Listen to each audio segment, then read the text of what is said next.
All right, it's 5:17 is what my computer is saying now, and I do think that we have a quorum, especially now that I see Paul. Okay, I think that definitely puts us over the top. Hello, hello. Excellent. Hi, Paul. So I will call the meeting to order, and for all of our new guests, if you'd like to introduce yourself in chat, or old guests also introduce yourself in chat, that would be great, or not, whatever you'd like. But we will hear from commissioners now. If our Vice Chair of Administration would like to do the roll call. I would love to do that. So we will start Monroe.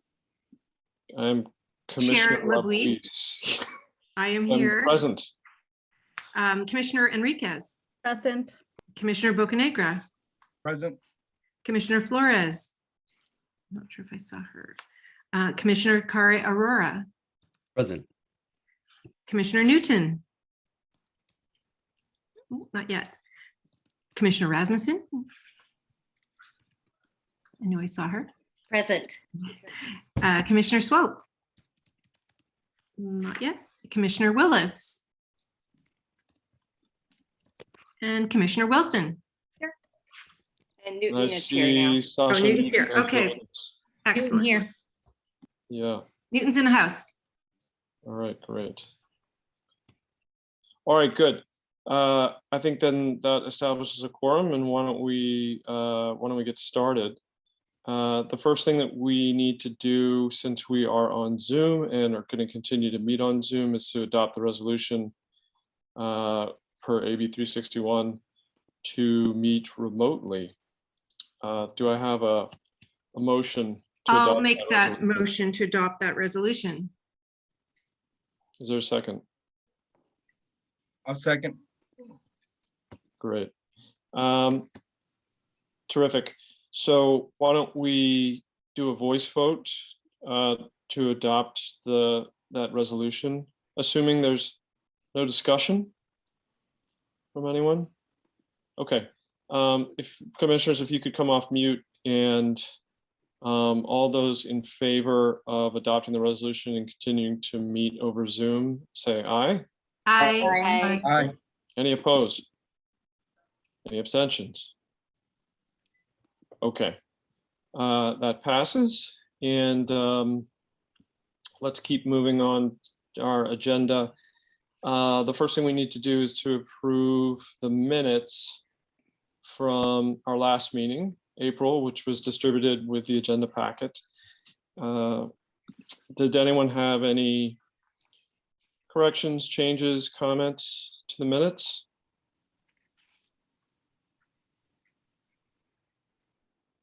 Where is Commissioner Swope when we need her? Great. Well, the Commissioner Huber-Levy, thank you for such high quality minutes. I don't think My there's any changes. Does anyone have a motion to adopt these minutes? I'll make a motion to adopt the minutes. Is there a second? I'll second. Great. Let's do a voice vote on this one as well. So commissioners, if you could come off mute, and all those in favor of adopting the minutes for April 2022, say aye. Aye. Aye. Any opposed? Nope, no, any abstentions? All right, the minutes are adopted. Thank you. And then we also distributed the agenda for tonight's meeting, which I will say is we're primarily going to be talking about our all the projects that commissioners are working on. A lot of times we don't have enough time to get to that, so I devoted a lot of time in the agenda to that, and then also some time at the end to talk about potential new projects if we have time and energy to add anything else, or want to add anything else. So could I'll make a motion to adopt this agenda. Is there a second? Second. I'm sorry, who said second? I didn't I see. second, Melissa, Oh, Melissa. Thank you, yeah. Melissa. Thank you. Uh-huh. Okay, great. And any discussion on the agenda, any changes, comments to the agenda? All right, terrific. Let's also get a voice vote to adopt this agenda. So commissioners, please come off mute.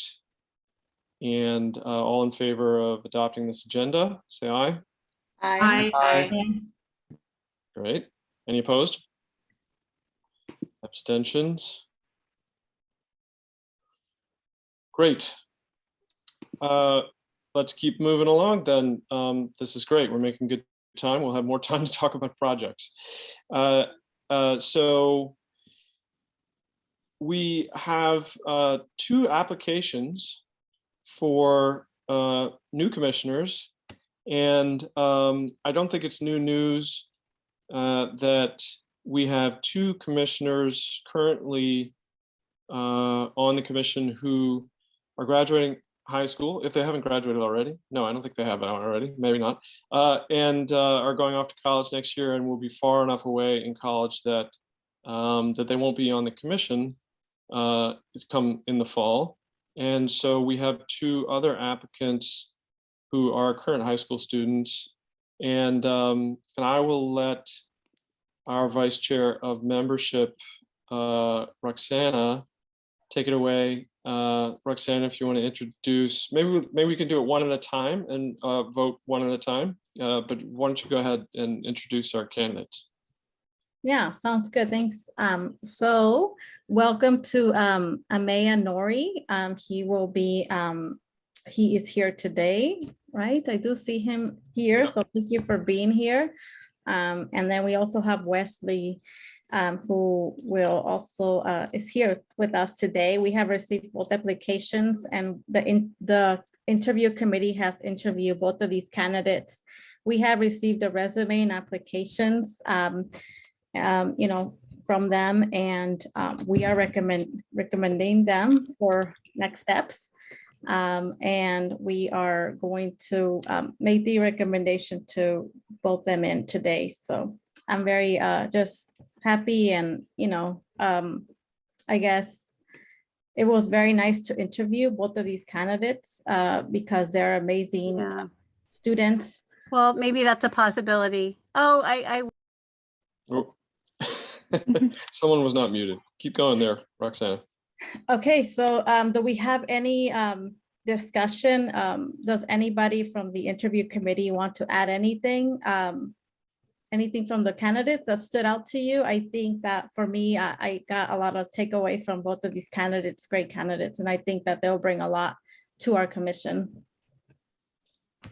Yeah, I just wanted to comment, being on the interview committee and not having been on an interview committee with Amaya, but having worked with Amaya over the past year, that both candidates have been working with the commission for a long time. Yeah, and very committed on multiple projects in Amaya's case, and taking on new responsibilities. And they're both candidates that hopefully will have a number of years before college to work with us, which is very exciting, and may stay on after that, maybe local college students as well. But as sophomores, I think well, in Amaya's case, you're a freshman in high school. Yeah, so they've got quite a few years ahead of them to commit to the commission. And I think what they've demonstrated so far is that they bring a lot of value to the table. I was on the interview committee with Wesley and was really impressed with his thoughtful responses to our questions,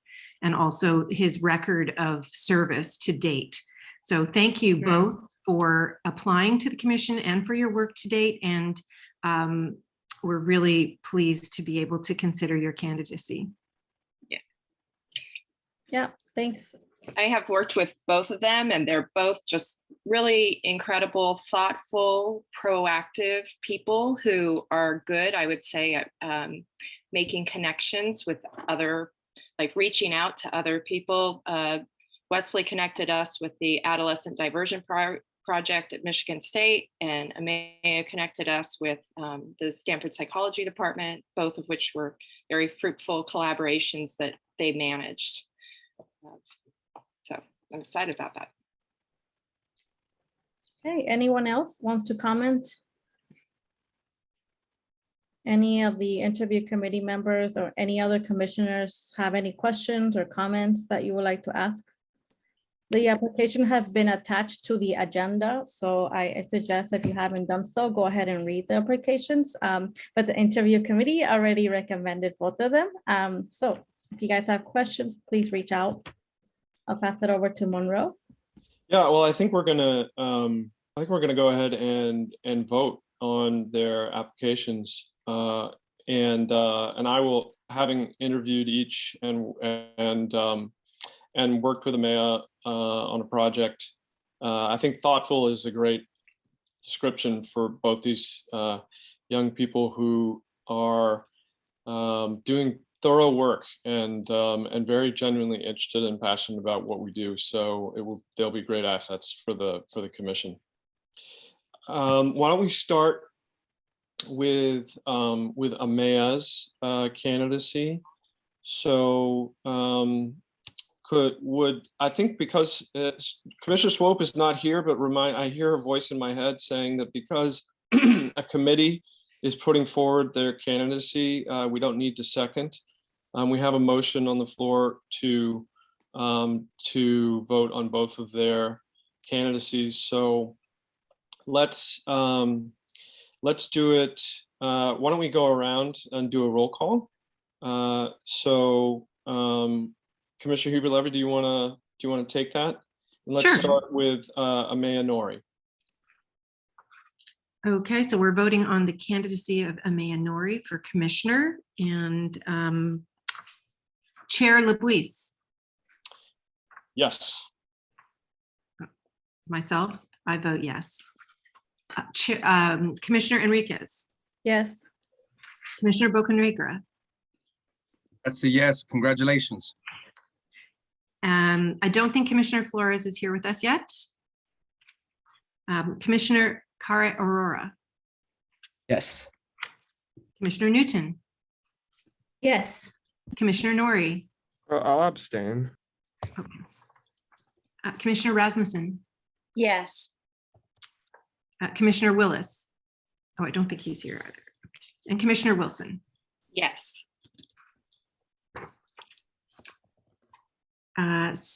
Did we want, well, I think that's all of the commissioners Did who we are get everybody? present. Yeah. Yes, All right. Congratulations, Amaya. We will be passing your recommendation to add you to the commission to the court and to the board of supervisors who need to approve. Yeah. Let's move on to Wesley Liu. okay, we are now voting on the candidacy of Wesley Liu for commissioner.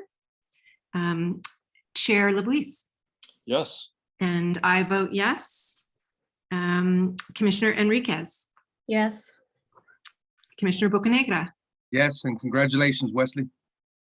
Wait, we haven't completed our vote. Commissioner Cara Aurora, Yes. Commissioner Newton, Yes. Commissioner Nori, Yes. Commissioner Rasmussen, Yes. and Commissioner Wilson. Yes. Excellent. Those are the commissioners who are present. All have voted yes. So it passes. Thank you. Congratulations, Wesley. Same, we will be forwarding your candidacy to the court and to the board of supervisors. I guess Commissioner Enriquez will be in touch to kind of keep you posted on progress. But it is great to see talented high school students interested in the commission, and we continue to replenish the commission with new talented high school students. So I'm glad to have you guys on board. All right, great.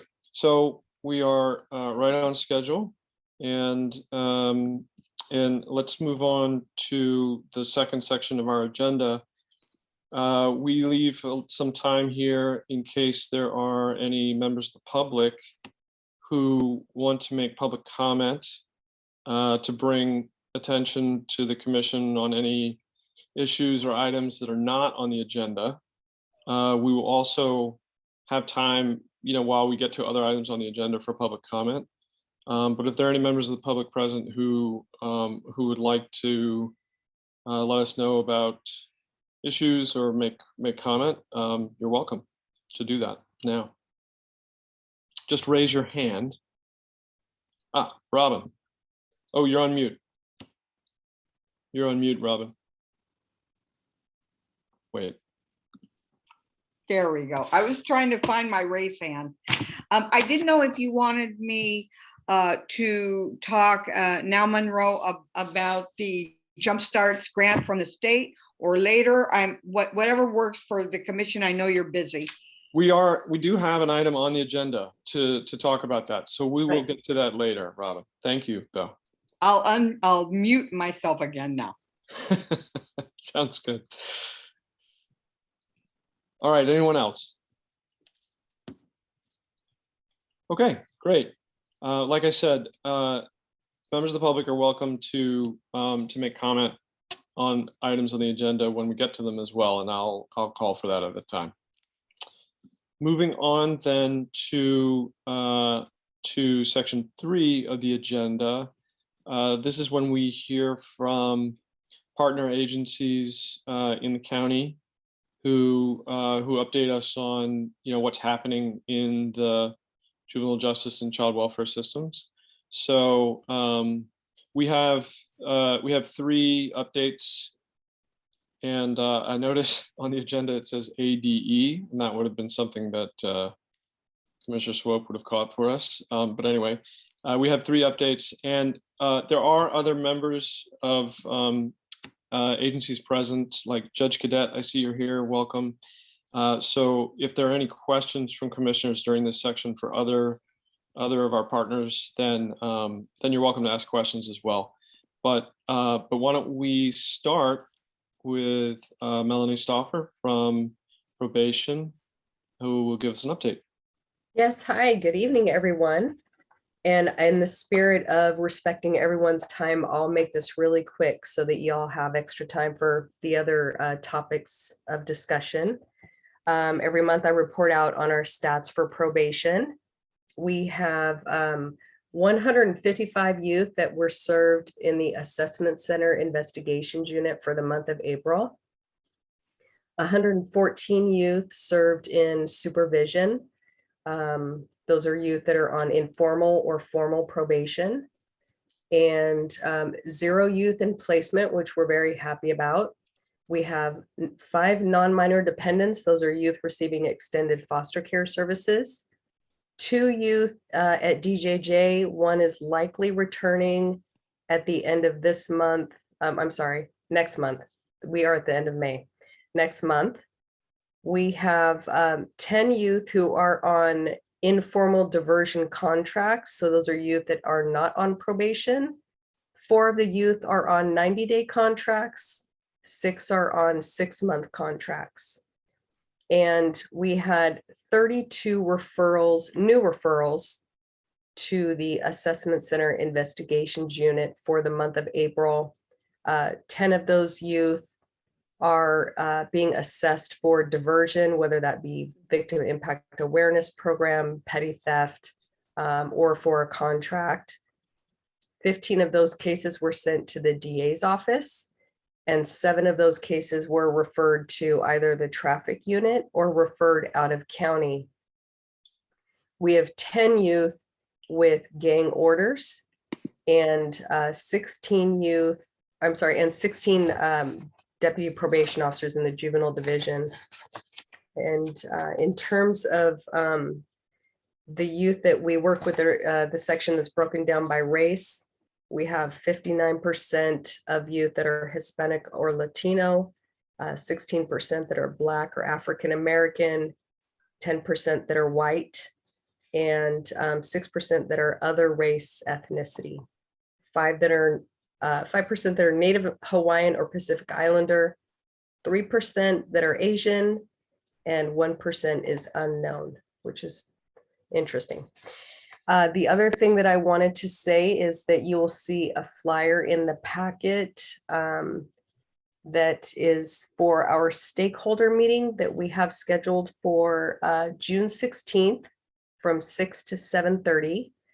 And this flyer was sent out to commissioners with all of you.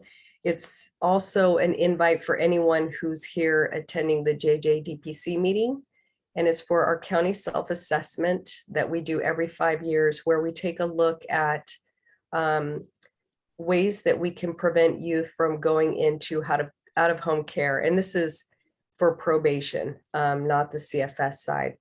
And so we were just a little bit below the standard, the national standard for youth being returned home within a 12-month period of time. And so we want to reach out to our stakeholders and different focus groups that we have scheduled so that we can learn more about ways where we can hopefully prevent youth from going into care, but also to assist with returning youth home as quickly as possible to their families. So if you can attend, again, the flyer's in the packet, and we would welcome your input and feedback. And that is it. Melissa, I see that you have a question. Yeah, I was in the public library yesterday, and I saw on the wall that they had a sign in multiple languages that said, like, "We speak your language," or something like that. And I was wondering if something like that is posted in the interview rooms at probation, and making a suggestion that something like that be posted so that there's a reinforcement that you can serve the families in their native languages. Yes, I can certainly take a look, Melissa. I don't know right offhand, but I can certainly take a look. Okay, I took a picture of it and I'll send it to you. I just was like, hey, I hope we're doing something like that. Yes, please send it my way. I appreciate it. Sounds good, thank you. And Paul? Thank you, Melanie. The numbers are extremely depressing when it comes to the BIPOC community here that are incarcerated or dealing with the criminal justice system. Just to begin with, I have a quick question. What is probation's position on deporting a youth? What's your standing policy today, if you can shed some light on that? So our policy is that we don't, if we learn that a family doesn't have legal documentation, that just stays with us. We don't report anyone to ICE. No, I'm asking about the policy. Is it an open policy? Do we have like this? Is it a possibility that, for instance, the chief can say, you know what, I think that it's best just to deport this kid. He's going to be 18 now. He's committed a violent crime here. The policy today, is it possible, such as, you know, what we've seen with the sheriff's department, who recently rescinded his policy to stop destroying BIPOC families here in the community? Is that still a possibility here, like policy wise? Could we make a decision such as that? You know, Paul, I want to answer your question, but the best way that I can answer it is, at this time, it's my understanding that our current policy is that we don't report any families to ICE. If there was maybe possibly a situation where the chief needed to be involved in a decision like that, he would certainly be involved. But I can tell you that I'm not aware of any of those types of cases at this time. Thank you so much. Sure. Karen?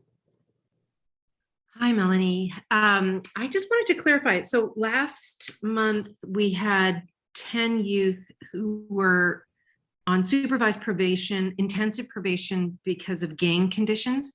And we have 10 this month. Would that be the same youth, or they could be different youth? Yes, the same youth. Same youth, okay.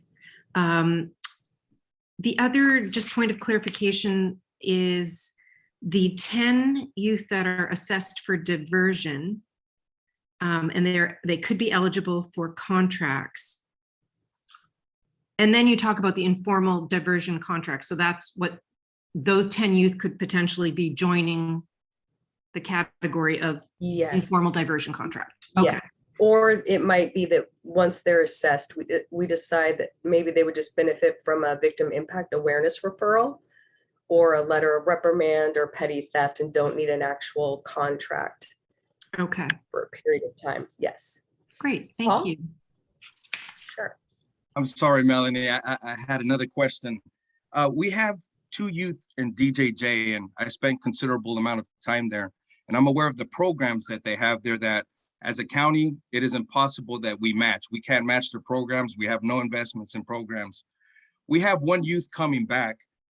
And I think that I have to inquire if this youth was in DJJ receiving restorative justice programming or wood shop, right? He was about to become certified in a trade or auto body shop, and he returns. How do we supplement his treatment, his rehabilitation to ensure that he completes and receives the treatment he was sent there to receive, to ensure that recidivism isn't a high possibility? What programs are we offering currently at the YSC that can adequately replace the programs that our youth are receiving in DJJ?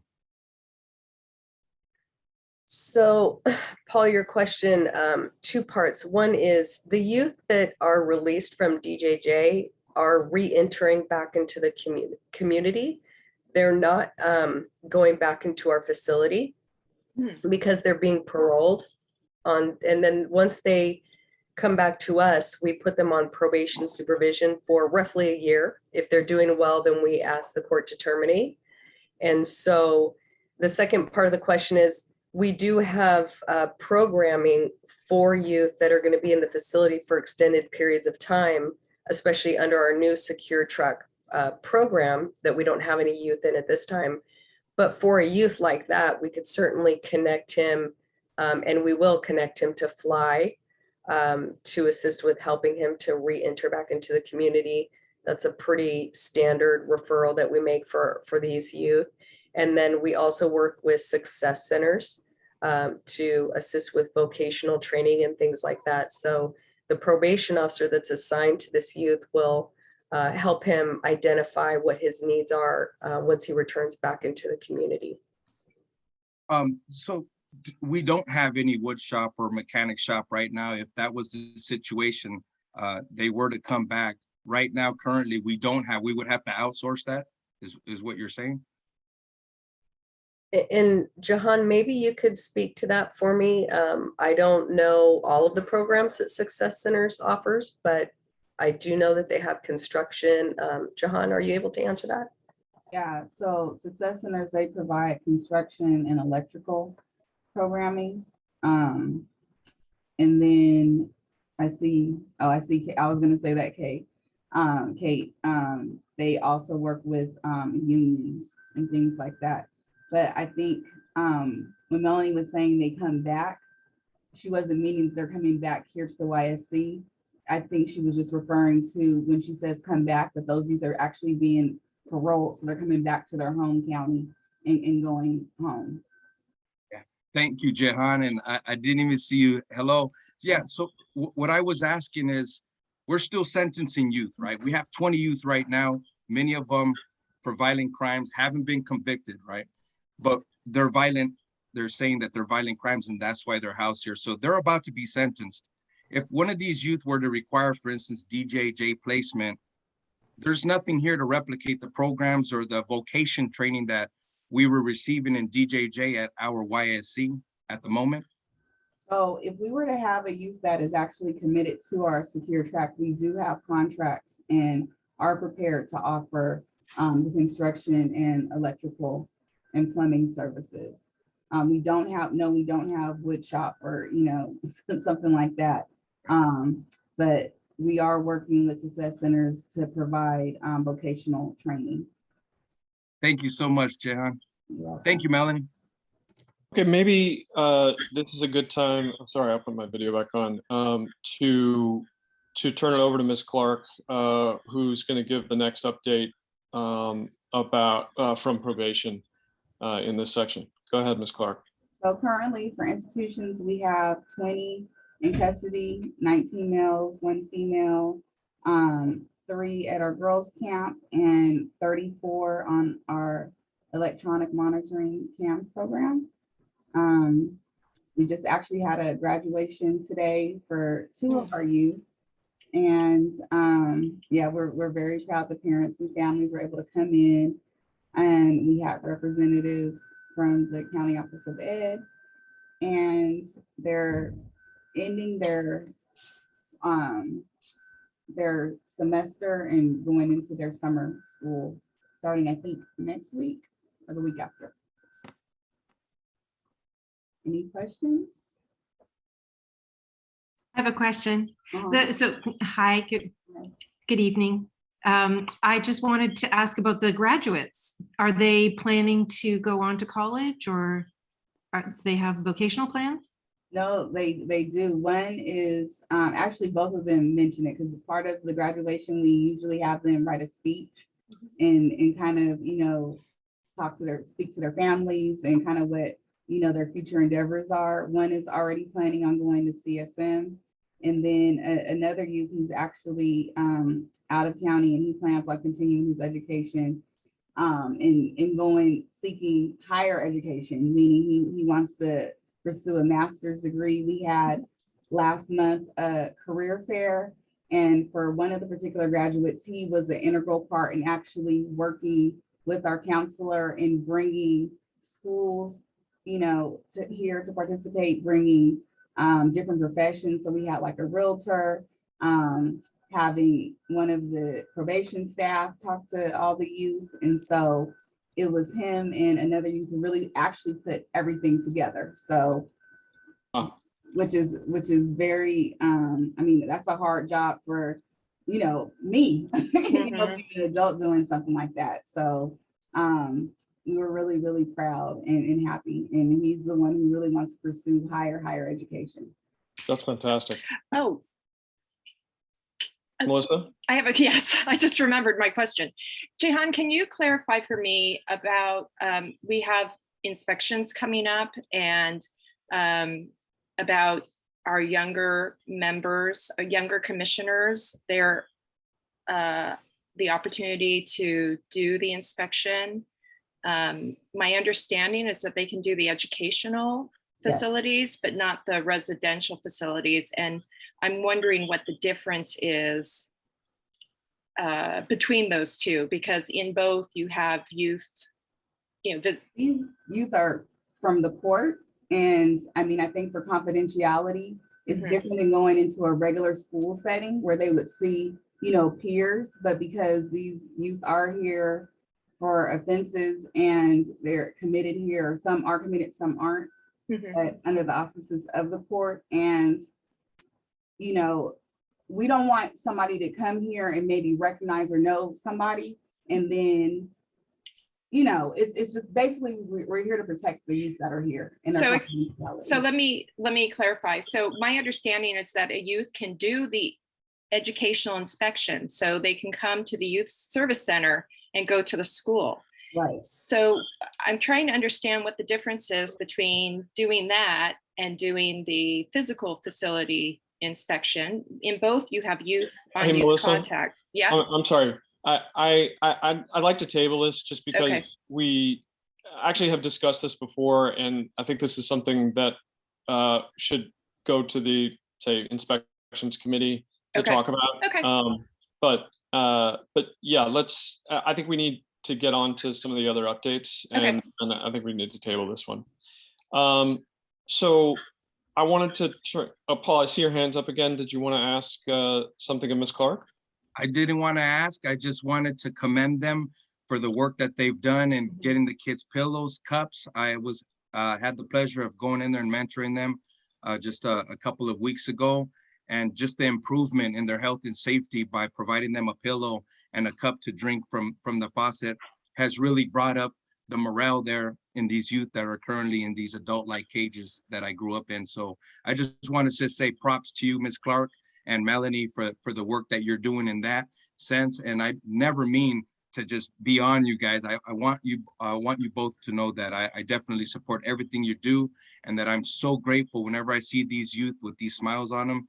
I'm very grateful for the service that you provide our youth that are incarcerated and beyond. So thank you. Thank you. You're here. Thank you.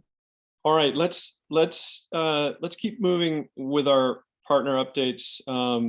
I think that John Fong is with us, and he had provided in page 22 of the agenda packet. There's some numbers on children and family services, but John, I'll let you take it away to sort of give us an overview.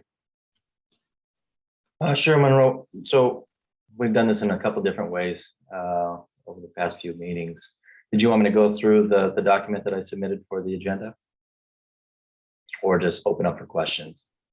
I think if you want to give maybe some quick highlights from that, that's fine. But yeah, if people can refer to it in page 22 of the agenda packet. Certainly not a problem.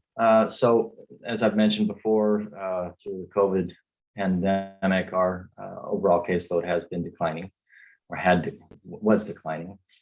Over the past several months, we have started to see the uptick.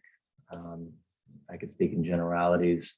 Over the past 3 months, February, March, April, we've seen an increase in our hotline calls, subsequently our front-end investigations, which we will anticipate will increase our overall caseload and numbers going through the court process.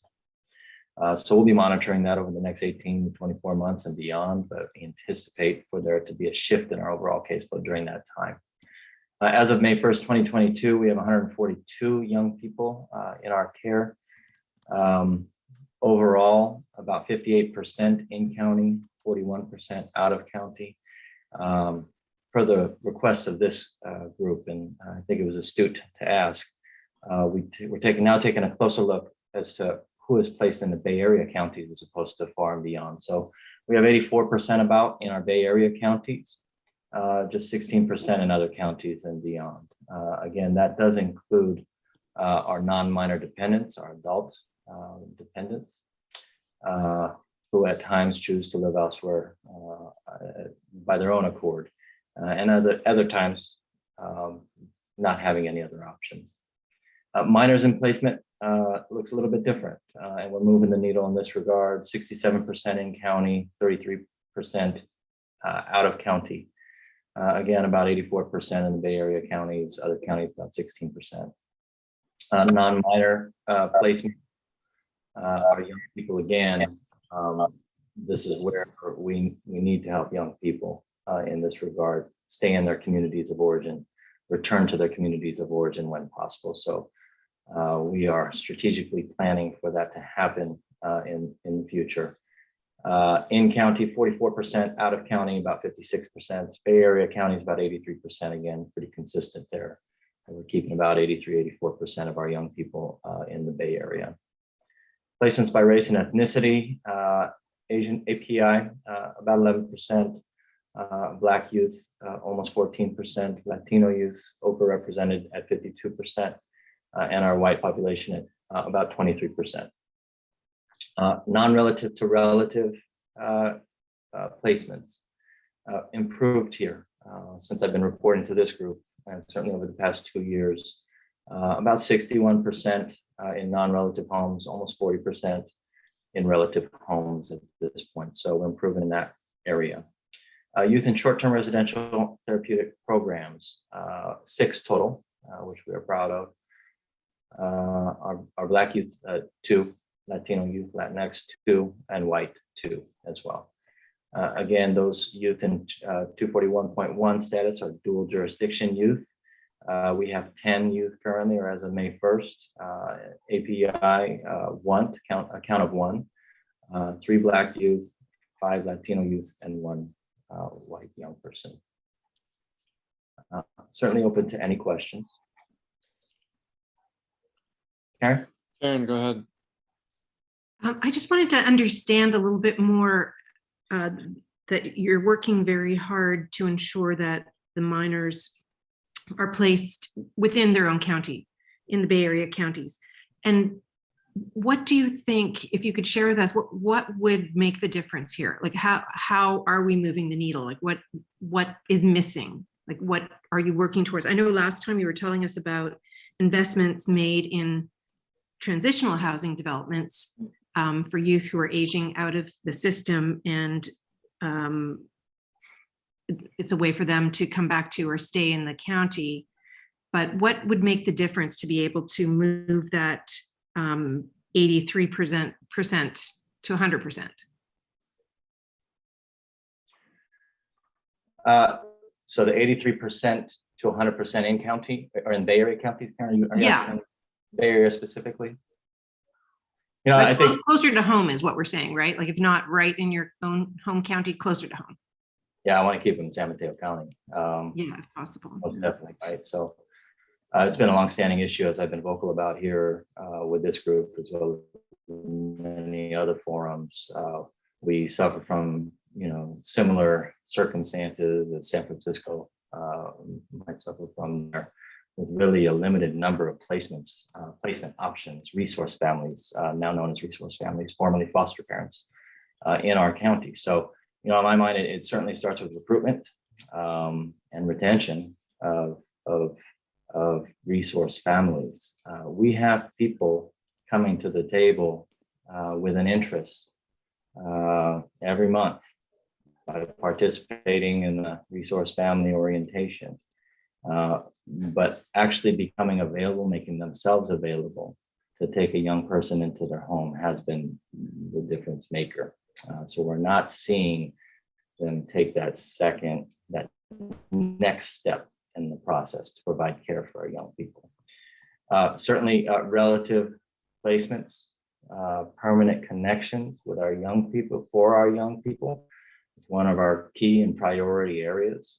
That includes at the very beginning of our process, upon separation from their home, inquiring at every phase of our process as to any relatives, whether blood related or not, who is in the circle of safety, circle of support of that young person, of that family, of that parent, who they are willing to bring in to provide care for their child. Have a robust process for us per mandate to assess relatives ongoing. Certainly also have a responsibility to conduct family finding for our young people, whether that be absent parents, long lost relatives, or otherwise, who may be able to provide care for the young person. That might be a little league coach, might be somebody a teacher from a previous time in the kid's life. So trying to build up our service provision in that regard as well. Here in our county, my first assumption was, hey, let's take a look at these kids who are placed out of county. I assume they're placed with relatives, just by virtue of the cost of living in San Mateo County. It wasn't the case. It's not the case. The majority of our young people placed out of county are placed in FFAs, foster family agencies, run by CVOs. So therein speaks to the issue. Not having the brick and mortar shops here in San Mateo County has put us at a loss when it comes to finding placements for these young people. We are willing and have been willing to invest in emergency placements here, in ongoing placements here. Again, we have developed our own foster family agency here, only one of its kind across the state, administered by a county government agency. And we intend to grow that program so that we can serve more young people, particularly those high needs youth, through our own programming here in county. That will serve as a step down from our own STRTP. That's a Legion, currently at 12 beds. And as I just mentioned, we only have 6 youth in STRTP level of care currently. So that speaks to our young people, our kids, our minors. Our non-minors, as you mentioned, Karen, our investment in apartments, working with Mid-Peninsula and others to carve out housing units for this vulnerable population. So we have upwards of 30 units, I believe, over the next several years, which will open up and be offered and available through a transitional housing opportunity. And the intention with the transitional housing opportunity, rather than a permanent voucher, which some of the programming, which is how some of the programming works, is so that we ensure that we have a constant cycle of young people with the opportunity to stay here at home. It's complex. It's a hard issue. We have to figure out ways to incentivize people to provide this service to kids, to young people. And we've been on Comcast. We're out there at our resource family support groups, trying to encourage people to recruit people in their own systems, in their own support networks, to come to the table. If any of you all know anybody, please let me know. I'll make the connection for those individuals. So really, there's not any one solution that we're not willing to look at. This year, following our county self-assessment process, our focus is going to be re-engagement of community. The past 2 years have really put us back, not being able to get out there and do the type of recruitment that we hope to do. Hey, commissioners, I see several hands up to ask Mr. Fong questions. I just want to note we're like 5 minutes behind schedule already. I do want to make sure, for one, that we're going to get an update from Ms. Latrell on from the County Office of Education. I think there's an update on Gateway, and as well, like, make sure we have time to get to all the commissioner updates on projects. So if we want to schedule, a deeper dive on children and family services for a future meeting, I think we can do that. If you really need to ask your question right now, go for it. But I would encourage you to maybe save time for the other items on the agenda. Okay, so I'll take that invitation. Thank you. All right, Mr. Fong, thank you so much.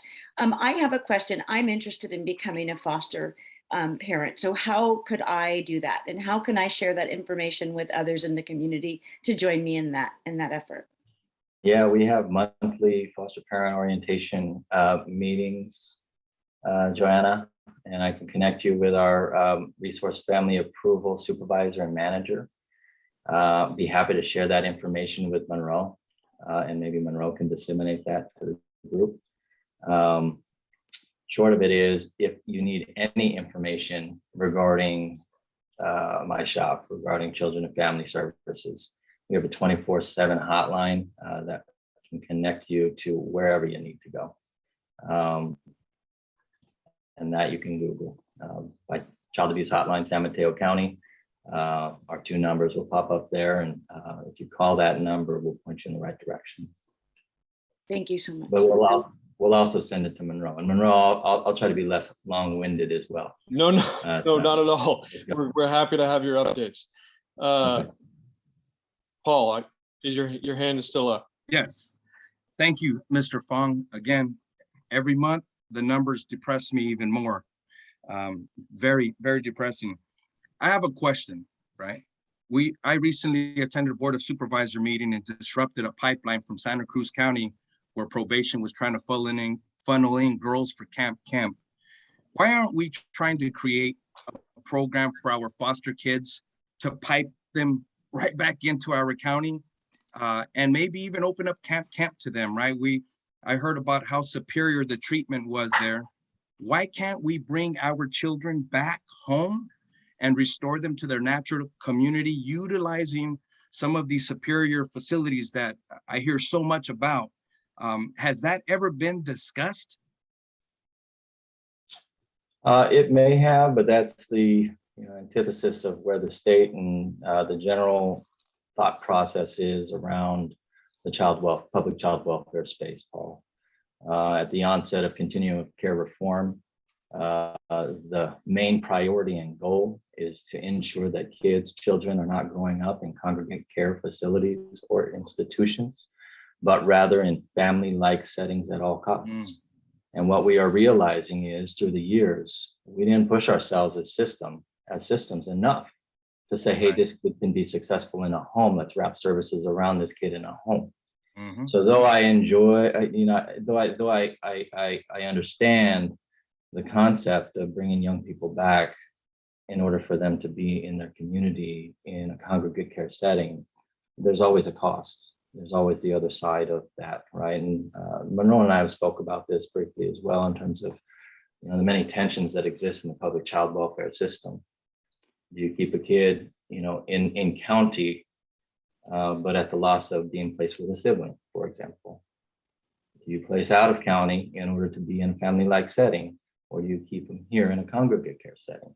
There's all of these different scenarios that present themselves all the time. I agree with you, the service provision top-notch at a place like Camp. A lot of successes came out of that program, but does not align with the direction that public child welfare is going today. Yes, thank you. And the other quick questions that I have, because I don't want to take too much more time up here, did a great job on breaking down the numbers. I'm curious to know what the numbers are by race of children that are outside of the Bay Area, even within the Bay Area, not in the county. I am curious to know what the numbers by race are, the percentage of our children beyond county lines, because we understand the data today that our children are at a greater risk of being sexually assaulted or harmed outside of that. The other thing I had was, do we have a record of, for instance, kids that are outside of county lines that maybe end up harmed, commit a crime, or moved from one family to another? What is the rate of that, of children that have to be moved from one home to another, maybe because of abuse or whatever that reason may be, that they're moved from one home to another? Do we have data on that as well? We have data, Paul, on just about anything in the child welfare world, to include placement stability is the number that you're looking for. What are the numbers and types of placement moves that young people experience as a result of being in our system? We have a low rate of abuse while in care. To speak to that point, once we place people in our homes or in our facilities, we're not seeing them abused or neglected. Again, re-traumatized, again, we're all part of our system. Absolutely. Has it happened? It has happened. But is it happening today? And not at the rate that is happening throughout the state. So I can certainly stratify data by race, ethnicity as well. Certainly we are looking at disparity amongst the young people who come into contact with our system. We're starting at 5 core phases of our process. One is allegations. So who comes to our attention in the first place? Of those allegations, the second phase is, who do we go out and actually investigate? Who meets our criteria? The third is, who do we substantiate allegations on? What types of families, what types of youth? Third, who enters our care? Fourth, who enters our care? And fifth, who stays in our care? Right? So those are the core areas that we're starting with. Certainly can look at placement out of county to determine what those numbers look like, what the rate looks like, more importantly, because the overall number for our BIPOC kids in our care is low. But the disparity is there, right? The disparity still exists. So we can dive into that if you wish. I'll need some time to pull that together. Yes, and thank you so much. And just when you say a low rate of kids being reharmed again, I pray that a day comes that it's no kid is harmed because they are outside of county lines. That's why I am committed to this. Thank you, John, for the hard work and desegregating the data as we request. You're doing an awesome job, and it's an honor to be here working alongside of you. Thank you. Thank you, sir. I know we're trying to move things along. I just have a very quick question. And thank you, John. I do very much also echo Paul's comments. Your data is beautiful. Your chart is so easy to understand and compare month to month. So thank you so much. I just wondered, is there an age concentration in terms of more need? Is there a certain age group that is more vulnerable, like older minor youth? Yeah, our tweens and teens for sure. Okay. Teen girls is are at highest risk, most difficult to place at times. But certainly our teenagers who present with some behaviors to no fault of their own. Yeah. Thank you, John. Sure. Thanks, everyone. All right, thank you, John. All right, let's move on to an update from Janae Latrell from the County Office of Education.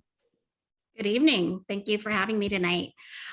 Just a quick update on our numbers. We have 9 students currently enrolled at Canyon Oaks, 17 enrolled at Gateway, 16 at Hillcrest, and 4 at Camp Kemp. I am excited to share that we had a student graduate at Gateway. And then also we had a student graduate from Gateway this past December. So we're at 2 graduates. We had a student graduate from Kemp and 1 at Hillcrest. And I just want to clarify the 2 students that John Clark talked about earlier. Those were 2 students that we recognized today, but they technically were getting their diploma from, one was from Sequoia and one was from another county where that student attended, Yuba County. So excited that they finished their coursework, and we were able to celebrate them as they moved to the next phase. And as Monroe mentioned, some of you might have heard, you guys were so kind to have me come a couple times and talk about Gateway and the changes and things that are going on at Gateway. Wanted to share with you even more changes.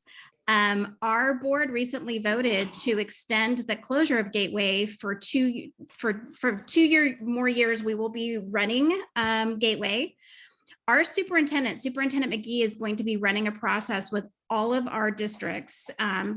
First focusing on the high school districts, but there's such a continuum. And when we look at students, we often see concerns in younger grades that end up really manifesting and playing out in pretty harmful ways in high school. And so we're looking at this as a county approach of how can we support students in their neighborhood schools as much as possible. And she'll be running a process to really engage our schools, bring in experts to help guide this process. And we're excited that with this 2 years, we have the ability to really, lift up the hood and look at the root causes and find out really creative ways of how other counties are keeping students in their home school and serving students with very much some of the same needs that we have. And even some of the districts in our county are doing that. So we're excited to engage in that process. Terrific. Thank you for that update. Do any commissioners have questions? Oh, look, you're giving back the time. Appreciate it. Janae, you were so thorough. They have no questions. So we'll keep moving along. We're right at the top of we're at the end of our first hour, I should say, of our 2-hour meeting. And so we will move on now to updates from commissioners on the many things that they are working on. With that, let's start with an update on our inspections process from Commissioner Rasmussen. Thank you so much, and I'll be brief to make up some time. So I wanted to let everybody know that the sign up is still there. I think the last I checked, there were still 2 commissioners that we were waiting to have sign up, but I don't see them here tonight, so I'll have to reach out to them and remind them. I have created the files in our Google Drive for the 2022 inspections. You'll find that there is a folder for each group, and in that you'll find the template for this year's inspection. You'll find last year's inspection report in there and any other information that you need. So it's all ready for you to go, and I'm in the process of doing a 1-sheet sort of instructions, like a how-to or something like that for our newer commissioners to sort of bring them up to speed. So that's where we are on that. Briefly, I also want to mention that I did an update to the visiting of the court. So that's also in our Google Drive. So it's a completely redone document with all the new information.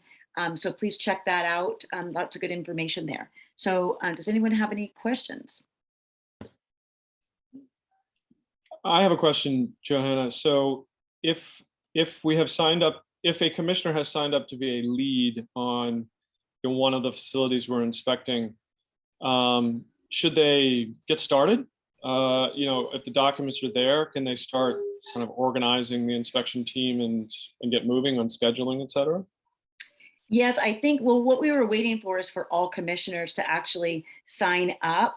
So that hasn't happened, but if you are a team that is already assembled, then absolutely. And I will be reaching out to the commissioners who haven't signed up, but it is time now. Yes, it is time to move on and get going. Yeah, maybe the leads can get started, and then if there are commissioners that are going to join still, then they can be added, once the team's already kicked things off. Perfect. And I know that we are still looking for a lead, I believe, for Camp Kemp, which should be relatively easy because the population has been low to none this past year. So if you want to get your feet wet and be a lead, that would be the perfect place to do it. Okay, terrific. Any other questions? I was just wondering, for those who haven't been involved in the process or, are a little unfamiliar with the process, do you suggest that there should be, I know in the past there was some training provided.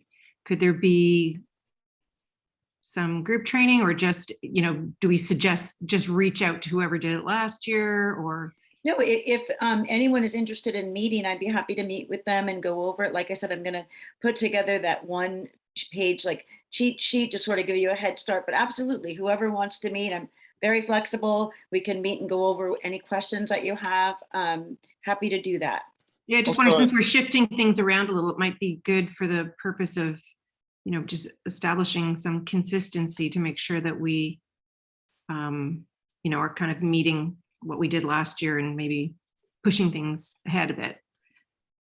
I would also suggest that the leads coordinate with Johanna to review the forms and make sure we have that consistency, but also Karen, some of the leads have experience of doing inspections in the past, so they can help guide as well for any new commissioners that haven't done it.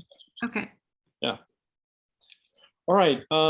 I think I am next on the updates. Paul and I attend some meetings on my own as the chair, and then Paul and I are all both on the Reimagined Juvenile Hall committee. I lumped SBA 23 subcommittee, Juvenile Justice Coordinating Council, and the Reimagined Juvenile Hall committee all into one. And the reason I did that is that there's a similar theme across all of them.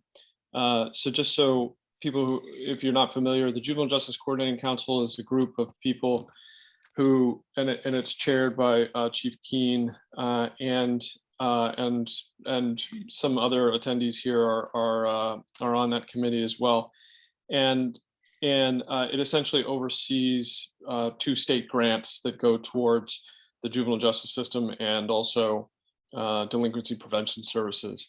And then the SBA 23 subcommittee, SBA 23 was passed last year to close DJJ for realignment for the purpose of keeping kids in their counties and not sending them to DJJ anymore.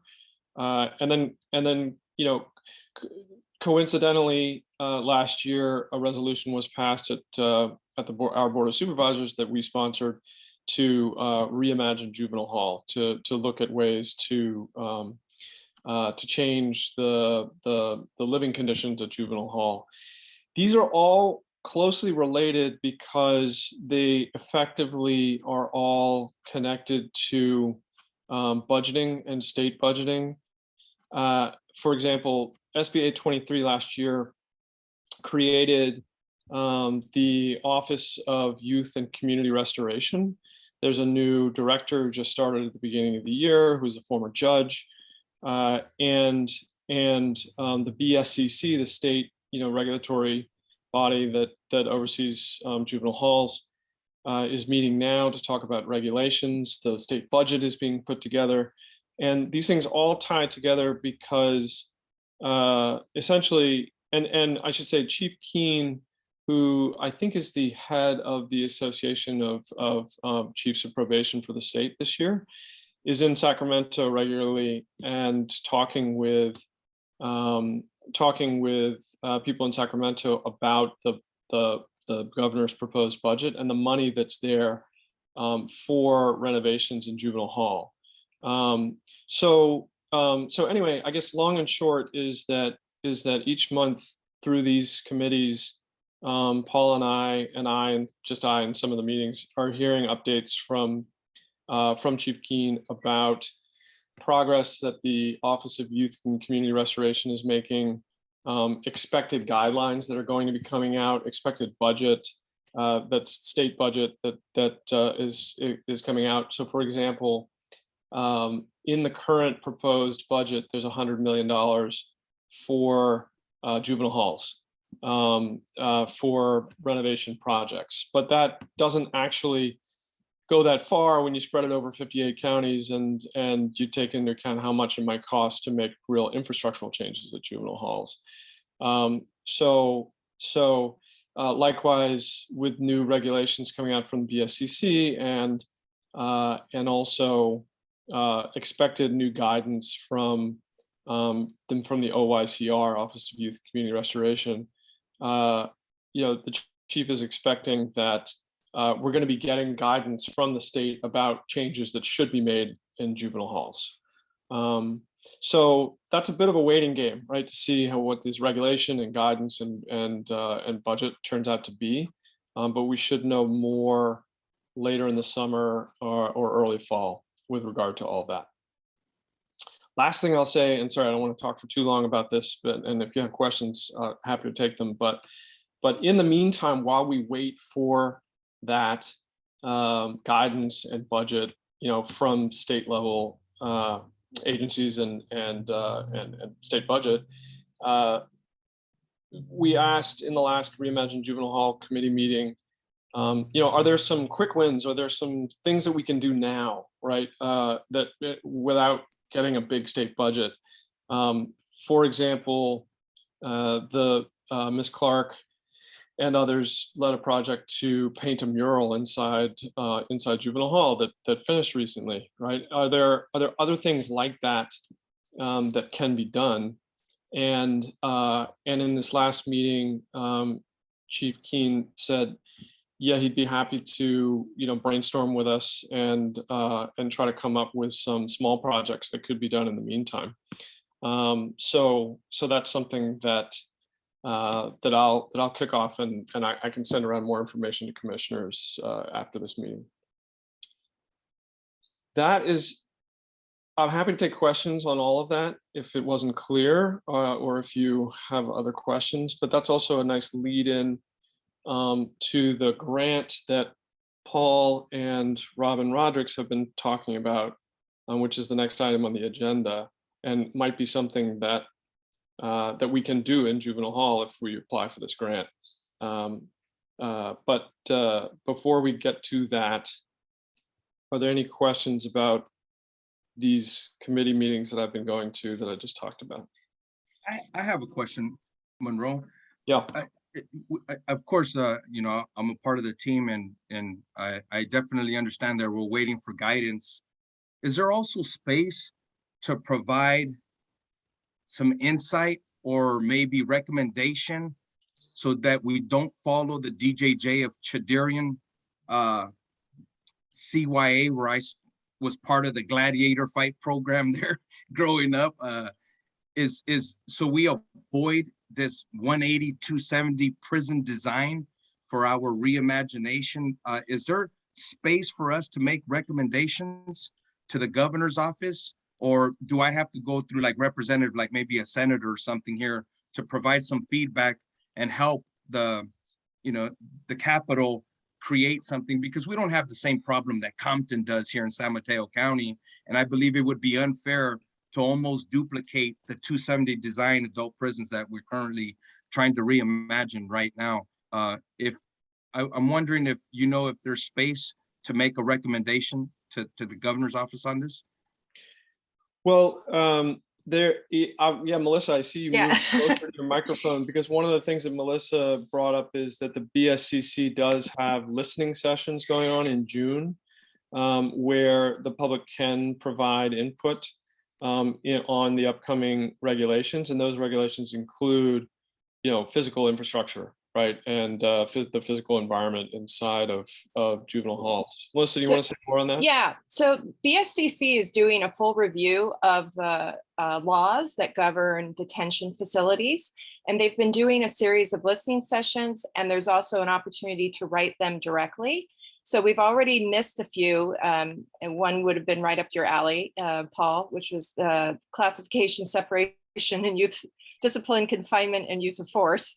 There are a few more coming up. So the next one coming up is going to be medical, mental, and behavioral health.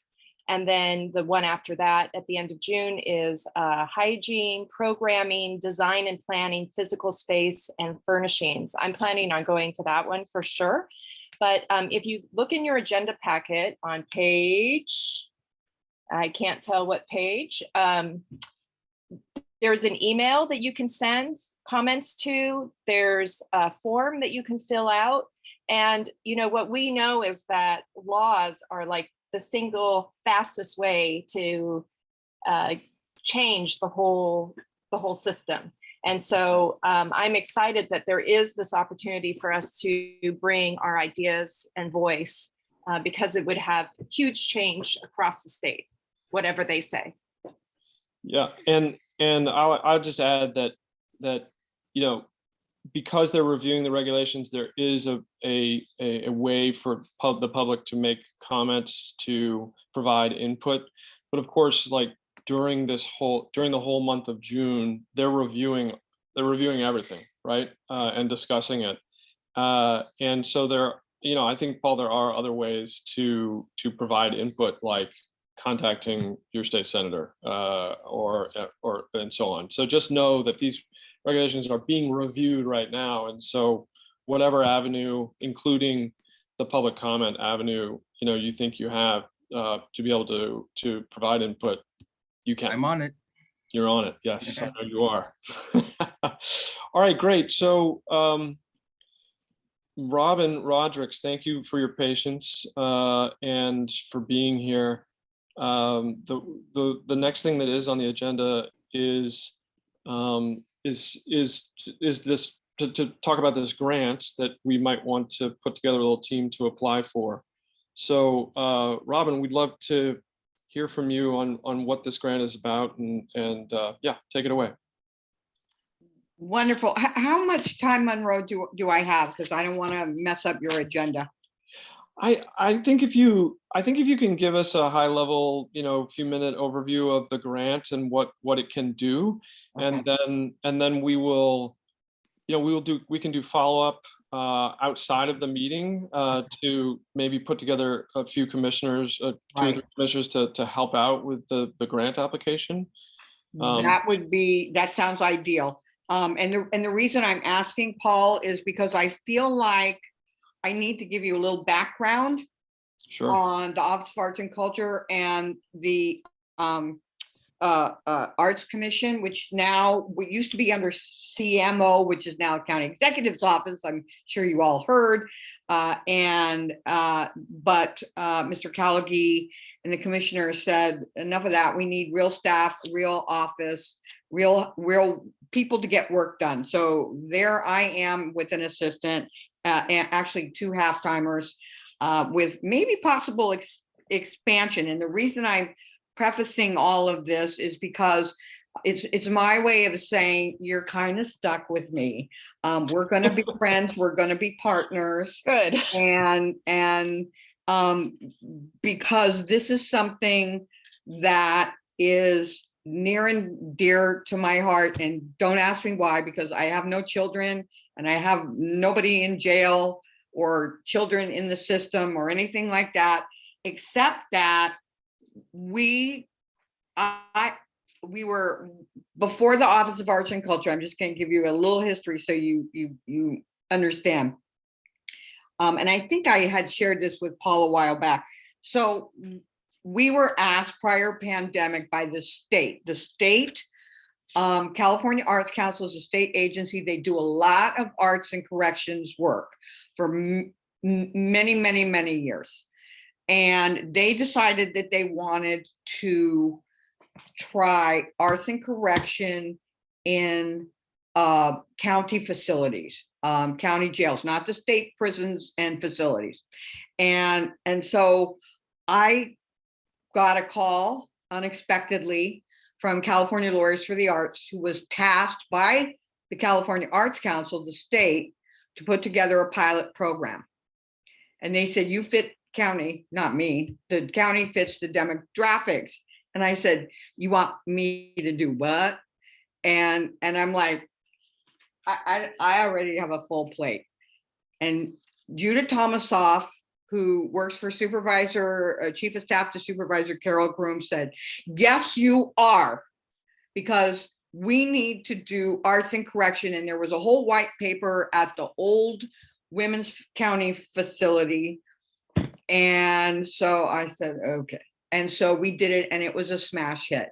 And we were the only pilot, 18 counties out of 58 counties. There were 18 pilots programs in 18 counties, and we were the only one that did women. So I became well known as the one that did the in the women's facility.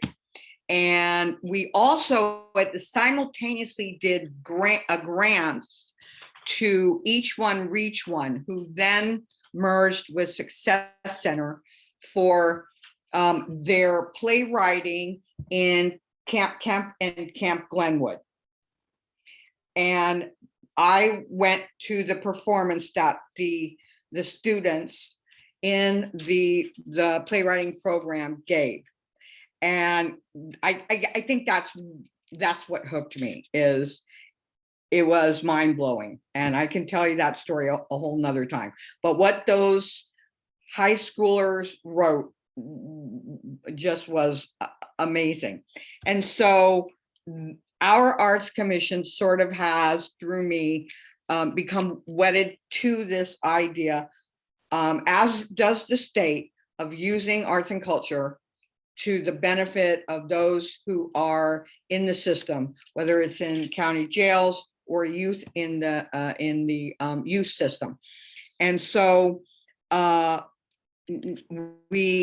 Callaghy, county executive, started, someone pointed out to me, that's pretty bold in the middle of a pandemic to start an Office of Arts and Culture, but that's what he did last June. And so we really want to partner the Office of Arts and Culture with all the commissions that we can, and you're at the top. And by the way, I'm going to show you. This is from the Choices program at the county jail that they gave me. Isn't that great? They did a play, and this was a prop in the play as part of the Choices program. They wrote and performed a play. That's my favorite. I call it the best ever hat. And that's my good luck charm. And I just wanted to share that with you. So there's a grant that the state California Arts Council is doing, and it's called Jumpstarts. And it is, and in fact, they expanded it a little bit. They used to do it once a year. They're now doing it twice a year. And if they're calling it Cycle A and Cycle B. Cycle A is done. Cycle B is due June 23rd. And what it is it's a grant for if you want to plan, if you have an idea for a program for youth who are in the system, then you can apply for 2 grants, either grant what they call a planning grant or a program grant. Maybe you have a program already in mind or one that's up and running, but you need to fund it again next year, right? And so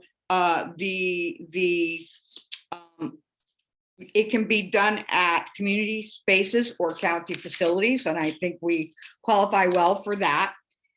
And so if you have a program in mind that you want to apply for, the grants are up to $50,000. And you can do a planning grant, ask for a planning grant. We want to get a consultant and hire somebody to find us some teaching artists to work with the students. That's a $2,500 grant, or you can shoot for the moon and do both for $52,500. And I don't know, and I apologize that this is last minute and it ain't my fault, because the state of the California Arts Council, that state arts agency department, went through a bit of a upheaval last 2 months or so, and it delayed everything. So Friday, they put the Jumpstart grants on hold. They said, we're going to we're going to tweak the application, the guidelines, the requirements. And they did Friday afternoon, as they promised, finally post it, which I sent to Paul. And so if you have something that you want to apply for, let's set it up a committee. And I think in 3 weeks, it's not an ugly, that hard of an application. In fact, they cut the word count and character counts in the online application. So they're forcing brevity, is you got to be brief. And so if you all are interested, and we can talk about it now, we can set up a meeting, later this week or early next week, and start pounding out some language, and then I can submit the program. If you feel, and I don't want to pressure you all because you're volunteer commissioners, but if you if you have a program and you're ready to go, you've got it in mind, you know what it is you're going to do, let's do it. But I would also say we can do it next round, because they're going to do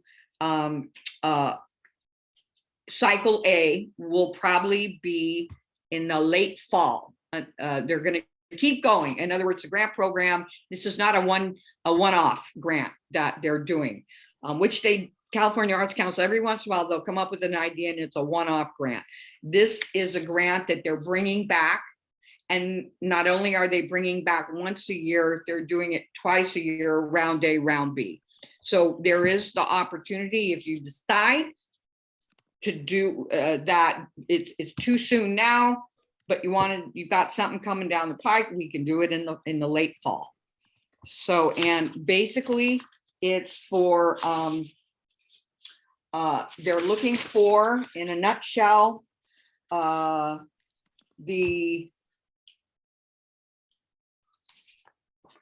project, I lost my page, sorry. Okay. So it's for arts and culture, and it's broad, which gives you some leeway. Arts and culture education, apprenticeship and or mentorship via artist in residence program, which would be artist in residence. I contract with the teacher, and with the money from the state, we contract with the teacher, send them in.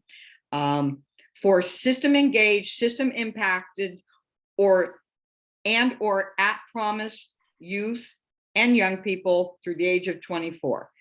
And it's giving you a pretty broad scope of what they're considering arts and culture. And it could be art therapy, or maybe you want to teach them playwriting or something visual, or Robin, art thank therapy. you. This is a terrific opportunity, and I think in the next few weeks we can manage to pull something together, and in collaboration with probation. Ms. Clark, I see you're still here. I'm looking at you. We'd love to talk more about it. So I will definitely follow up this week, and Paul and I will, and we'll get something moving. Thank you so much for telling us about this. And thank you, Paul and Robin, for being in contact.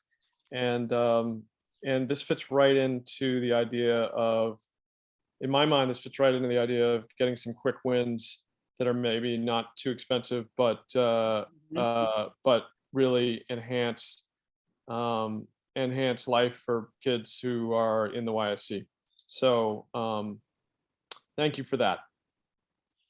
Absolutely. It's a pleasure and an honor to be with you all tonight. And like I say, this is the start of a relationship that I've been wanting to do since the Office of Arts and Culture, which is 11 and a half months old now. So finally, and I think the timing is right. And as I say, no pressure. The grant isn't going anywhere if you all decide not. If you think we can pull it together, great.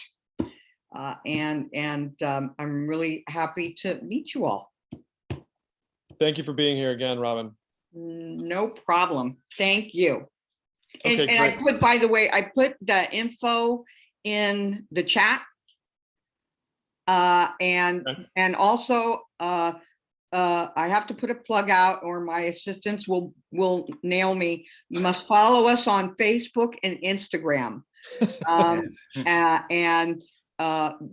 It's San Mateo County Office of Arts and Culture. That's the Facebook and the Instagram. Terrific. All righty. All right. Thank you. Thank you. Thank you so much, Robin. Yes, I just wanted to quickly say thank you so much, Robin. Thank you for the great presentation on such a short notice, just like that. And I can't wait to see every youth that exists in those cages right now wearing that hat. That's a bad hat right there. That's thank you so much. And I really, I really look forward to this. And again, thank you for the service to our entire county. And now you're going to have an opportunity to hopefully work with youth. I know probation is really open to working with them. Jahan, they just barely completed a decompression room that involved art. So yeah, this is right on time. It couldn't have come at a better time. So thank you so much for today's short notice presentation, Robin. You're awesome. All right, let's move on to the. Thank you. Let's move on to the next item in the agenda. Paul and Johanna had a meeting with our district attorney, Steve Wagstaff, that they wanted to update the commission about. Thank you. Is it okay if I start, Paul? Okay, so last Monday, Paul and I had a meeting with District Attorney Steve Wagstaff, and we went to formally request as community leaders and residents of Redwood City to ask that he place a moratorium on trying use as adults in San Mateo County. The meeting was very positive. He agreed that when we try use as adults, that it decreases the opportunities for them to be rehabilitated. It continues the cycle of violence, and he agreed with the resolution. He did not commit to putting a moratorium on trying use as adults, but he knows that we're concerned about the number of transfer requests that have gone in. He's wanting to go to lunch with Paul, talk about Paul's experience. He wants to continue the conversation. We committed to him that Paul and I would continue to advocate for funding and programs. We're arranging a tour of DJJ to find out what those programs are. We're going to go at it 100% to see what we can do to bring these programs in so our children have the best opportunity to receive the therapeutic treatment that they need right here without being sent to an adult prison. Let me make sure I covered everything. Paul, what am I missing? I hope he's covering lunch. Now, you pretty much covered everything. It was a very warm welcoming that he provided to us. He stayed beyond the time. He was late on a meeting, but it was a very positive meeting. He also shared his lived experience with following up with some of the people that he had sentenced to long-term incarceration. And he gave us his personal lived experience with these follow-ups and tracking progress. Unfortunately, he hasn't had the opportunity to track many of the youth who had, unfortunately been condemned out of this county. But he was very receptive and open to the information that I was able to provide him through my lived experience on what it was like as a juvenile being surrounded by corrupt, entrenched thinking adults in these maximum security prisons. He was also very heartbroken to hear of some of the traumas that many of us youth experience again at the hands of adults when we're in these institutions with the worst of the worst. He's also open to having lunch. Again, he would like to meet and again, listen to more of the lived experience so we can figure out a way to really treat our youth, not condemn our youth, not ostracize our youth, not expel our youth, like a roadmap to restoration. And he was open to listening to some of the recommendations and ideas that Joanna and I both had after listening to both of our lived experience with the juvenile criminal justice system. So it was a very positive meeting. It was just, it was a shock to hear him say that he's been in that office as long as I've been alive. And so he's open to change. That's what we heard. That's what we shook on when we shook hands. And we're going to continue the conversation. It went better than I expected. I wasn't expecting that welcoming, but our district attorney Wagstaff appears to be very open-minded after hearing of many of the other traumas that many of the youth that he has sent to prison will experience, especially with some of the youth that are currently awaiting transfer hearings now. It was a really good meeting, and definitely we'll keep you posted on the follow-up meeting with District Attorney Wagstaff for sure. But yeah, great work on that as well, Joanna. Thank you so much. Thank you. I also want to briefly add that we've been making a lot of progress in the community. So we've got several people who've signed on to the resolution and joined us, including Senator Josh Becker, City Councilwoman Amarance Lee, James Coleman, South San Francisco City Council, Diana Reddy, Redwood City City Council, Chelsea Bonini, who's on the call here. We've got Human Rights Watch, the ACLU, the NAACP, the REACH Coalition. We've got, my list is so long of people who've signed on to this resolution and support this moratorium on trying use as adults. So we'll keep you posted. And my boss at Human Rights Watch, Elizabeth Calvin, who is the biggest child advocate and author of a lot of the youth legislation, wanted me to express that all 4 tiers of Human Rights Watch agrees with this resolution word for word. So it is huge, and they're very excited that we are pushing for this type of legislation and moratorium here within our county. And we hope that neighboring counties will follow in the spirit of these youth that we're all fighting for here today. So good work. Thank you. All right, thank you both. Are there any questions from commissioners about that update? No, okay. I think Paul, you mentioned legislation at the end there, so that's a good segue to Commissioner Hubert Levy, who is going to give us an update on legislation and things we've heard from Ron Reyes, I believe.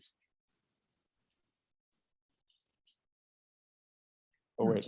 I muted and unmuted and muted myself again, so now I'm unmuted. Thank you, and that's very interesting. Great work, you guys. I will make a pitch for the summary of the legislative history of youth transfer in California that I prepared for the commissioners and circulated. It's an attachment to our minutes. So if anybody is interested in understanding at a deeper level the journey that California juvenile justice has been on over the last couple of decades with the dismantling of the juvenile justice system 20 years ago and the slow work coming back to ensure that youth are treated justly as youth and not transferred into adult criminal court. So please take a look. I know Johanna read it because she thanked me for it. Thank you, Johanna. Good news. So the bills that we've been following and that Ron Reyes has been telling us about and has been personally advocating for have all passed out of assembly. And coincidentally or not coincidentally, all of the legislative priorities that Ron shares with us are also the legislative priorities of our community partner Fly. And the list of their legislative priorities have in total 10 bills that are impactful for juvenile justice in California have all progressed in legislature. So that's very positive. So far, so good, and we'll keep tracking that. That's all for me. Any questions?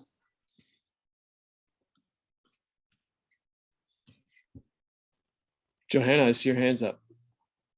Thank you. Is there a running document like in the Google Drive that has all of like the what's in session, like all the bills that we're looking at, all of them, like the collective ones that you mention every month? Is there a well, no, I mean, there's what I present to you, but Fly has prepared a nice list, and I think there's a summary behind it, which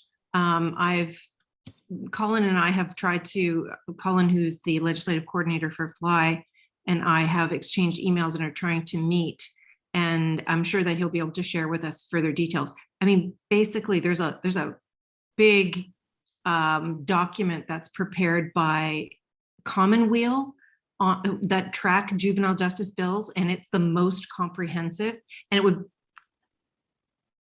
I mean, apart from kind of flagging the ones that are of most interest to us that we could decide to take a stance on, I think it would be kind of overwhelming to try to do more. And there are other groups that are providing that. So, I mean, I could provide links to that if you're interested in. That would be I great. think, Yeah, it's just like a central place that we could go. Like when we hear about something, oh, I could go and testify about this, or I can go and testify about that. oh, well, I mean, you can also go on the California legislature and just type in the bill, and it tells you exactly. Right. It's a Right. fantastic resource. Also, Ron, I'll add that Ron Reyes, who usually attends the meeting, he's on vacation, I think this month, is there are 4 or 5 bills that he regularly updates us on that he sent Karen and I an email about because he wasn't able to be here. So maybe that's something that we can circulate afterwards and attach.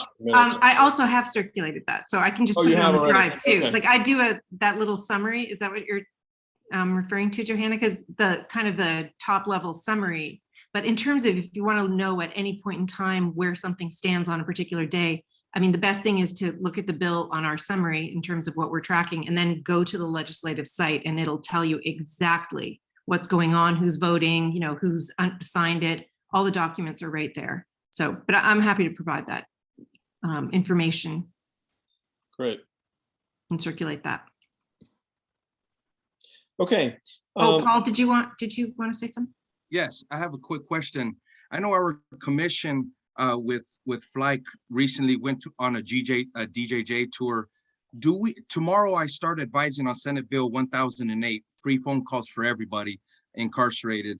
And I'm wondering if we know if DJJ is offering free phone calls. I speak with the youth here in our YSC, and I understand how important a free phone call is, and I will be communicating that to our senators that are working on this. But DJJ, I'm not sure that their phone calls are free. Do we have any information on what that looks like for our youth from San Mateo County who are trying to maintain contact through the telephone, for instance, like what the cost is or impact is on the family? Are you asking me that question? Yes, yeah. I have no idea. Well, you know, probably not you, but Fly, I know. Oh yeah, maybe Kate. And this commission, they did go on a DJJ tour, and I'm just curious to know. When did we go on a DJJ tour? I don't know anything about that. No, Fly, I think Fly did. And our last chair went, and I'm wondering if, our commission just recently went there, and I'm not sure if we have any information on that type of impact. I don't think it was any of our commissioners actually, Paul, who went, but Fly did a focus group, I believe. I don't know if Kate is still on or not. Yeah, Kate's here. Or available. Oh, hi, Kate. Hi, yes. You know the answer to that question about phone calls from DJJ? I do not know the answer to the question. I apologize. No worries. All right, we'll follow up. Let's keep moving in the agenda here. We have other updates from other commissioners. I think that we've already covered the listening sessions on BSCC. So Commissioner Willis and Wilson and Newton, are you guys still there? And can you update the commission on what's happening with Peerpoint? You're muted, Melissa. I can sort of give a financial tally. So apparently trying to start a program is really all about just trying to find money. So that's what this journey has become about. We've raised $130,000 for year one. And then we have another other monies, year two, 70,000, and year three, 20,000. Those year two and year three are sort of commitments we can expect to harvest because they're linked to grants that we already have. Tomorrow we find out about a grant that could be a real game changer. That's for $750,000. But today's not tomorrow, so I don't know.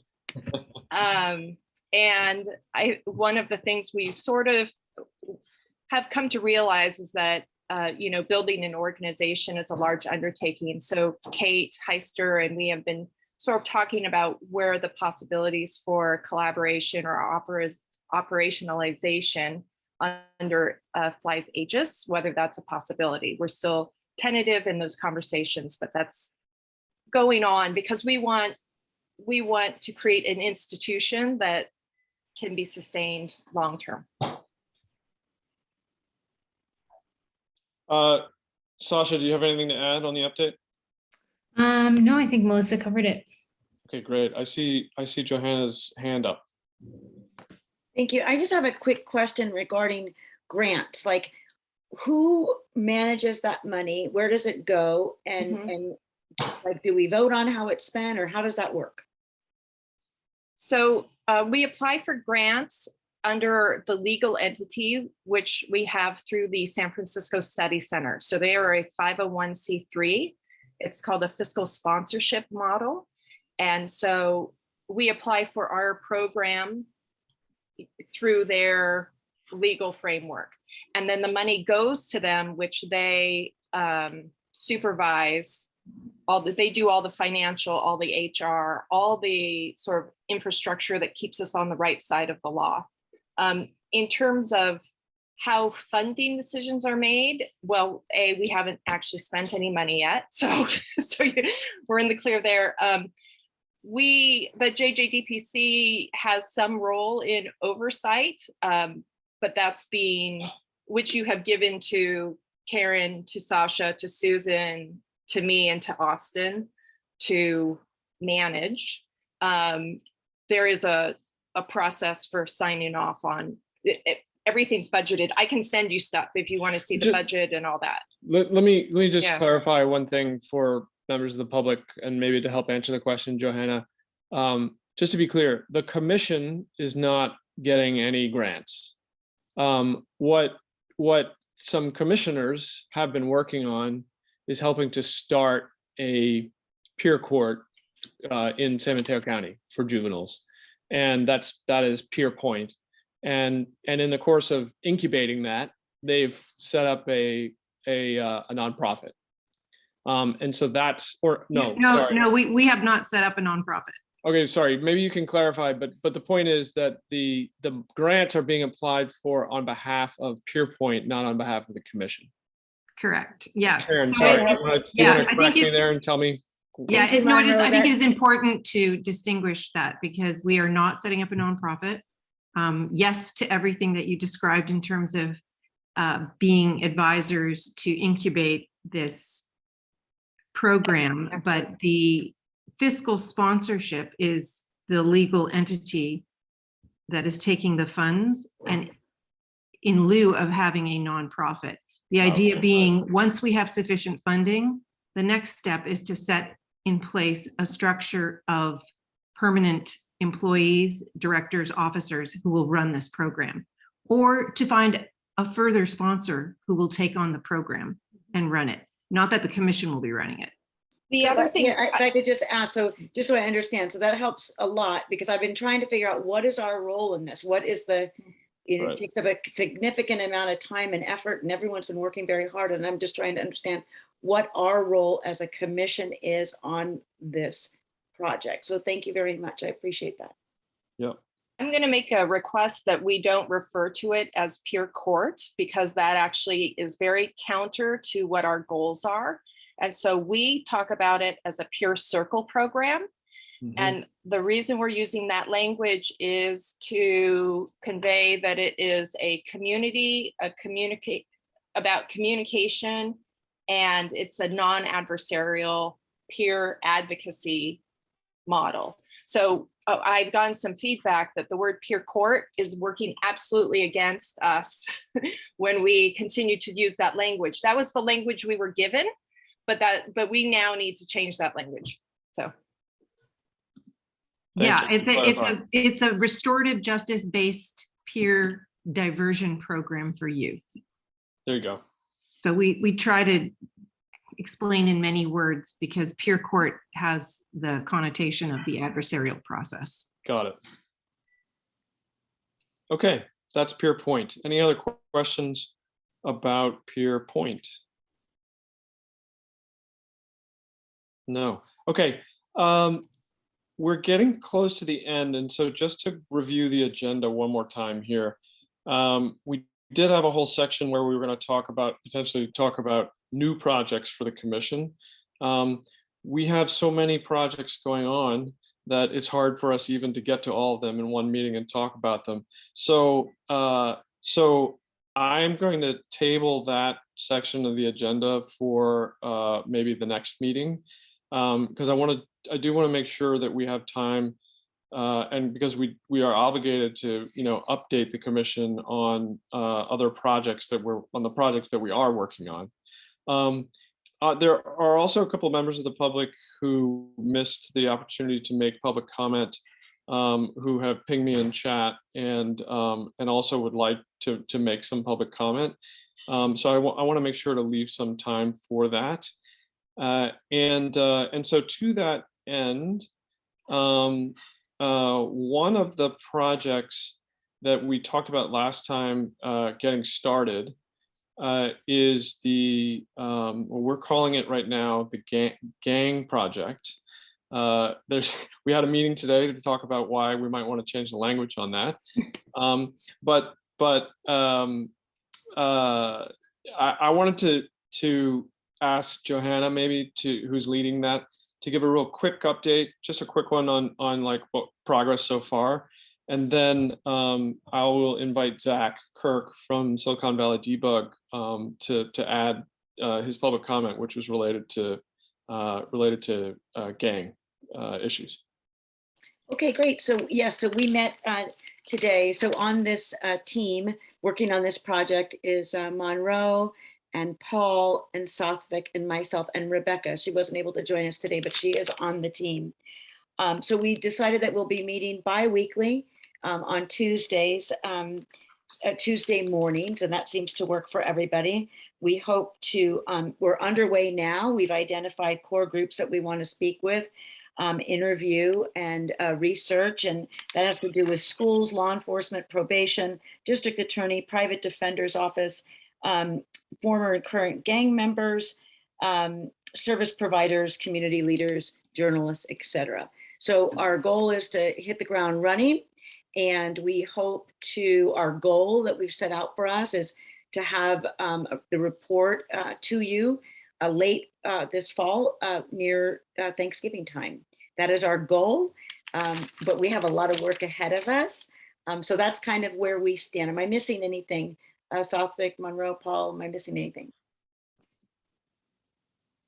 I don't think so. We talked about this, like I said, I think it was actually, was it last meeting or the meeting before that we actually we voted to like get this project started, and under Johanna's leadership, we have kicked it off. So that I think that's the report. Now, Zach, you wanted to share some information, so I'll open it up for you for public comment. Go ahead and take yourself off mute. Yeah, thanks. And I know I have a brief time period, so cut me off whenever, Monroe. But I just wanted to share, we've been working on a Silicon Valley debug. We've been working on this kind of issue of gangs and the application of gang enhancements for years. So folks aren't aware there was a change in the gang law that happened and we were part of the coalition. So we've been trying to really stay close to the issue. And if folks know about the Racial Justice Act, it's kind of this way to get back in the court and to address racial harm using data. So we did a public records request to CDCR. Just statewide, it's known that 97% of gang enhancements are against non-white people. So, only 3% are against white people. Unfortunately, we found that the disparity is worse in San Mateo County. I'll read out really quickly what it is. Out of 291 convictions, there are 245 Hispanic, which is 84.19%. There's 28 Black individuals, which is 9.62%. I'll get to the white later. There's one American Indian individual, and there were 6 Asian Pacific Islanders, all of whom were Polynesian. And we broke down the white category, which turned out to be 11 cases. 8 of those cases were of people who had co-defendants who were Latino, but they were also Middle Eastern. So they fit under the demographic definition of white, but I think people can understand how other people might not consider that. And then there were finally 3 people who we presumed are white. I think the private defender program is checking this out to looking at their records. 2 of those 3 people have alleged co-defendants who are alleged to be in Hispanic gangs, which leaves 1 person who is white. And that person could not find alleged gang involvement, but we did find that the punishment was stayed at sentencing. So that means that there has never been a white person in San Mateo County in 34 years that has served time for a gang enhancement. So yeah, that's the data, and we can share it. So I guess as a and this is kind of one of the things, there are 11 cases with white people. I'm putting in quotes because I kind of disaggregate it. There are 13 cases, convictions with of people with the last name Garcia. So that was kind of the fact that we found to be really troubling. And just as we looked at these convictions, just to say that just worries about kind of gang suppression and how I think there has been for at least 34 years a framing of childhood hijinks and things that on the other side of town would get you a slap on the wrist or a call to the parents. Those things are getting people prison time with gang enhancements. And so this, I'll just give a final disclaimer. This is for people who are active in custody right now and were discharged. So it's the whole pie minus, of course, juvenile. So I hope everyone can take that. And we have a report that we're happy to send around, but there's a lot of context and we have anecdotes. Myself, I got followed by the gang task about 2 months ago. So we have a lot of anecdotes about how the enforcement is going on the ground. And finally, we have the statistics to prove what we've been saying for a decade now. So I'm happy to share that and really want to remain in close contact with y'all. So I definitely went over 2 minutes. Thank you, Zach. We would really appreciate that. That would be very valuable to our project. Thank you so much. Yeah, and Zach, if this is published and you want to put a link in the chat, that'd be great. Or follow up with me afterwards, and I can help distribute the report to commissioners. Appreciate it. Yeah, I'll send it to you, Monroe. Sounds good. Okay, let's see. We only have a few minutes left, and let me see. Is Alan? Are you still on with us? Yeah, I'm here. Yeah, great. So Alan was just another member of the public who wanted to make an announcement. So take it away.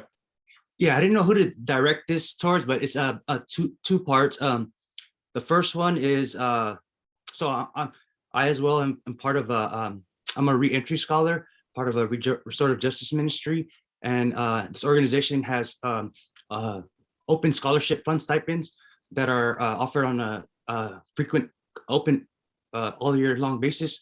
Mm-hmm. And so I just wanted to present that here in case there are youth that are maybe transitioning into college and would like to apply for this if they're on active probation, just to put that resource out there. And the second one was regarding the arts. So I myself am formerly incarcerated, grew up in the juvenile and adult system, but in transitioning to those changes.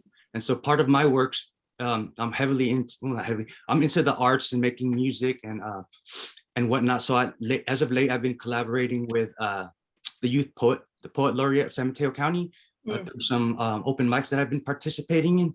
And then we're trying to collaborate on a future upcoming project where I connected with the Daly City Public Library Association, an executive director there, where there's an event happening in November, a public event in Ceremony Mall.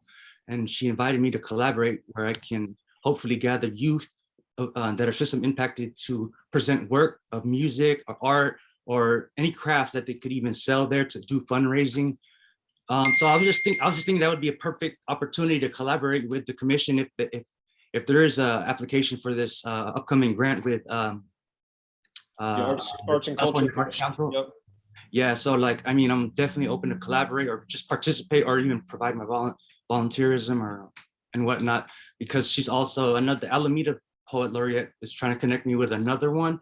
I forgot the gentleman's name, but he designed the juvenile curriculum, poetry curriculum that's being used nationwide. So I'm trying to get that connection soon, but I'm just hoping that could be implemented somehow and it could flourish because I believe arts is one of the most healing things for me, especially through hip hop music.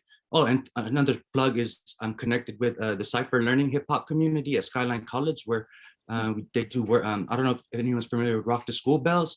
This past year, we rocked it out with a four hip hop element workshop where there's beat making, the history, graffiti, and there's a lot of feedback from the students. So I feel like in my personal experience, it's very effective in witnessing that. And I feel that in that population too, it's very digestible.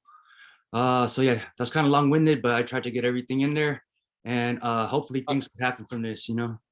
Thank you, Alan. I'm glad we had time to give you time and space to make that announcement. There are a couple of things in there that I'm sure several of us would love to follow up with you on.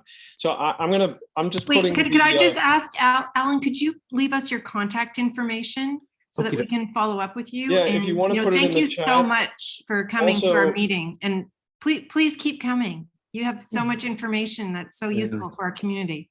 Alan, I also, and for everyone else, I also put the commission's email address just now in the chat. So if you ever send information there, it will get passed on to all the commissioners. So that's another way to reach out to us. But thank you so much for coming and making that announcement. Ms. Clark, what is the name of the magazine that the kids in the hall love so much, where they can contribute writing, and what is the name of it again? The Beat Within. Yeah. The Beat Within. The Beat Within, I remember from when I did the inspection 2 years ago, was the most popular thing amongst kids in the YSC. Is that still the case, Ms. Clark? Yes, definitely. They love it, just like that was around when I was growing up in juvenile hall as well. They've been around since forever, and that's a very productive magazine or pamphlet that should be circulated in every institution. Well, I'm glad that we spent as much time as we have on the arts in this commission meeting for a change. This was fantastic. So we're actually at 7:14. If there's any one maybe last announcement that anyone has, that we have a minute, but if not, we can adjourn on that happy note. Okay, great. Thank you, everyone, and I'm adjourning the meeting. Have a great night, and let's stay in touch. Yes, thank you, everyone. Great night, great work, Alan. Great work, Zach. Yeah, thanks, guys. Bye. Thanks, everyone. Bye. Good night.